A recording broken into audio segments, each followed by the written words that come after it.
improve the Commonwealth.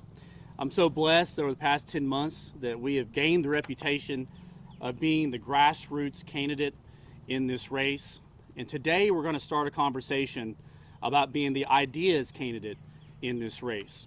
Every week between now and May 16th, we're going to be releasing a bold idea for Kentucky, what we like to call a Kentucky Common Sense Plan.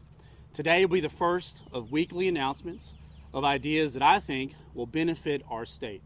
Ideas that may need some working out and get the details right. But as the Commissioner of Agriculture the past 8 years, my leadership style has been one of building consensus and getting the public policy right. And so the first announcement of two today is that come to expect this every week. Every week we'll be unrolling a new idea that I think will help benefit the citizens of Kentucky. And with just 10 weeks left until May 16th and about 76 days to go, let's kick off the dialogue and battle of ideas in this governor's race. So today we mark the first announcement.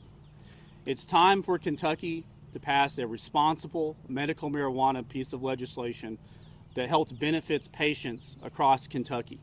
As your Commissioner of Agriculture the past 8 years, I have run the hemp program in our state. There's no candidate better positioned in this race to have a conversation about what the framework would be like to help pass a responsible medical marijuana bill through the General Assembly and make it about a few things. Number one, it needs to be dialogue between a doctor and their patient and keep big government out of it. Number two, if we're talking about medication, let's not tax it. Let's treat it like other forms of medication as well. And number three, is that we're going to let our citizens use products that are derived by the cannabis plant, and that includes Kentucky hemp, which is already legally grown, or new varieties which could be introduced. Let's make sure Kentucky farmers have the ability to benefit from this public policy change as well. As your next governor, I will work with the Kentucky General Assembly to get this passed within the first year in office. And why do you think this is such a big issue? Well, Andy Beshear and his executive orders have muddied the water on this issue. I've talked to healthcare providers, I've talked to patients, that his executive orders, by bypassing the General Assembly, has caused confusion. And what we need is to have a conversation that is proactive, one that does not bypass the General Assembly. As your commissioner, I come to these halls every spring. Some years we pass a half dozen bills, sometimes we pass 10 bills here at the Kentucky General Assembly. And as a former legislator, I feel like I have the ability to work with the General Assembly and not sue them constantly like the current governor is doing. I think that this is an access to care issue for many Kentuckians across our Commonwealth.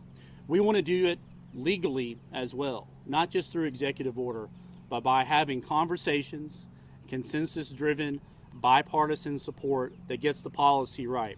And let's not forget that this is about therapeutic treatment as well.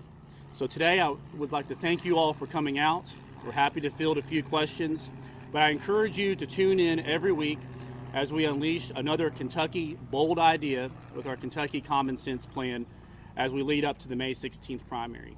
Thank you all for coming out today. Do you support the bill of Senator West to legalize medical marijuana? I've not read the details of that bill, but what we do know is that we need to make sure that we have consensus on this. I know there's been several bills filed. There's been bills filed in the past. But again, I'm the guy that's run the Kentucky hemp program for the past 8 years, working with law enforcement and working with our stakeholders to make sure we get it right. And that's another point that I failed to mention earlier, is that we want to make sure that we work with law enforcement, just like we did with the hemp program, to make sure we get this policy right. Just to be clear, you talked about hemp-derived products. Do you want the medical marijuana to come from hemp-derived products, or could it also come from marijuana plants with greater than 0.03% THC? Great question. And so we want to make sure that those in the hemp program can benefit from this as well. We know that there are folks currently in our hemp program that have interest in providing perhaps the therapeutic treatments that medical marijuana would provide. And we know that you can extract a lot of the compounds or cannabinoids from hemp just like you would with a higher THC plant. So let's not forget, the only difference between hemp and marijuana is the legal definition that Congress put in place in the 1970s, which put it at 0.3% on a dry weight basis, Delta-9 THC. We now know several years in this conversation that Delta-9 THC is just one of perhaps 100 different cannabinoids that we have found in the hemp plant or cannabis plant as well. Another one would be CBD. A lot of folks are familiar with CBD. And so I feel that after 8 years of running the program, with hearing from our producers, hearing from those that take these products, that we can take it to the next level and have a conversation about those who are entering end-of-life issues, chronic pain, those who are suffering from cancer. You know, my mom passed away 10 years ago next month from ovarian cancer. She fought courageously for 7 years. She never complained once. She never asked for a cannabis derivative. But for those patients that I think are in similar end-of-life stages, I think that they deserve therapeutic treatments that are available in other states. But let's make sure it's done legally, because I know there's a lot of people out there that are self-medicating right now. So let's give them a framework that has humaneness about it, but also gets it right. Do you believe the governor's executive order has any good to it, has done any good to it as far as the state is concerned? Well, I'll tell you what it doesn't do. It doesn't include Kentucky agriculture. And as a farm kid and somebody that advocates for our farmers every day, his executive order left Kentucky agriculture and farmers completely out in the cold.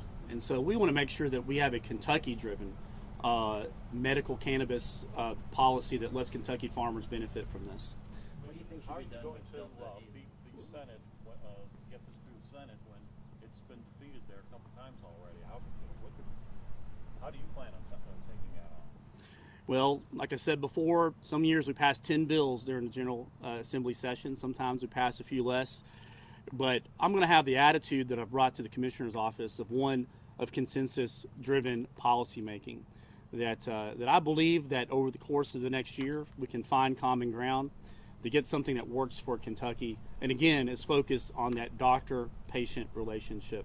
And as a former legislator myself, I know that one of the first lessons I learned while serving 5 years in the General Assembly, and again, remember, when I served in the General Assembly, I didn't serve a single day in the majority party, but yet I got legislation passed. That I think I have the track record of getting things done. But one of the lessons I learned is that politics is about relationships, and that's something that I have right now. And unlike Andy Beshear, I'm not going to be spending my time suing the General Assembly if they disagree with me. Do you believe the majority of Kentuckians are for medical marijuana? I think so. I think that we're at a point where we've learned a lot. We've learned a lot through our hemp program, particularly with the cannabinoids, that a lot of Kentuckians perceive a benefit from this. And so I want to surround myself by the experts. I want to surround myself by those that are a lot smarter than I am to make sure that we get this policy right. But I think that most Kentuckians, at least the ones I've talked to, would consider approving something that's narrowly in scope. One, again, that relates back to the doctor-patient relationship. What do you propose to do with Delta 8 products? Well, they need to be regulated. We have had confirmed deaths in America from the consumption of Delta 8. I met with the FDA 2 weeks ago in Washington, D.C., and their Deputy Commissioner, Dr. Connie Woodstock, openly admitted that Americans have died by ingesting Delta 8. And I think that it's wrong that anybody can walk down to a gas station in Kentucky and buy products that would have adverse effects. Casey County, Kentucky, when their school system went back into session, the first week of January, they had 2 middle schoolers OD because they bought Delta 8 products that morning and resold them in the classroom. That there at least needs to be some guardrails around this. So ban or regulate? You would more regulate? I think at the very least it needs to be regulated. What about recreational? Today's press conference is focused on the medical benefits of the cannabis plant. Well, why the change of heart on marijuana? Well, I don't think there's been a change of heart. I think that when I ran the Department of Agriculture, I made a commitment that we'd focus on hemp and give hemp a chance. And so I focused on nothing but the legally defined version of the cannabis plant known as hemp. So the past 8 years, we've worked with our producers. And so for me, I think that if there's an opportunity for, again, patients to benefit from this in a responsible way, it's time for us to have that discussion. How do you think your position on this issue